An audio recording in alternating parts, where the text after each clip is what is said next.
प्रतिवर्ष भली बालेश्वर जिला प्रशासन तथा सूचना और लोकसंपर्क विभाग आनुकूल्य जिलास्तरीय उत्कल दिवस आदर्श आचरण विधि अनुपालन करने सह निरडाम्बर सहकारे पालित हो जाइछि। एही अवसर में जिलापाल आशीष ठाकरे मुख्य अतिथि भाव जोगदेइथिबा बेले वरेण्य अतिथि भाव अतिरिक्त जिलापाल सुधाकर नायक, अतिरिक्त जिलापाल निरंजन बेहेरा और अतिरिक्त उपजिलापाल शुभश्री रथ जोगदे बालेश्वर सहर स्थित विभिन्न बरपुत्रंकर प्रतिमूर्ति रे माल्यार्पण करथिले।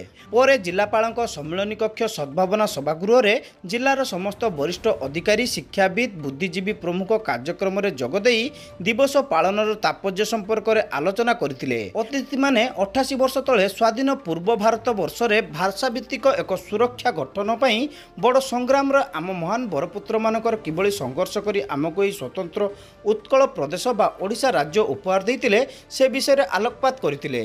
जिला सूचना और लोकसंपर्क अधिकारी ऐश्वर्या सामंत मंच परिचालना करने सहित धन्यवाद अर्पण करथिले।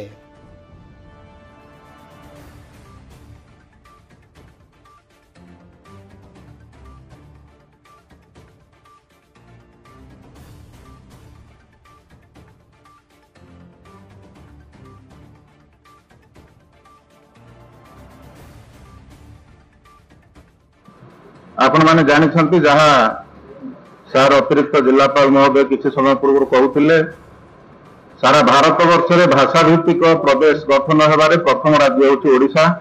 से 1936 मसीहा अप्रैल 1 तारिख रे सारा भारत वर्ष में भाषा पाई जो अहर आंदोलन चली आपण माने जानिछंती ओडिशार भाषा सेते बेले अति विपन्न अवस्था थिला।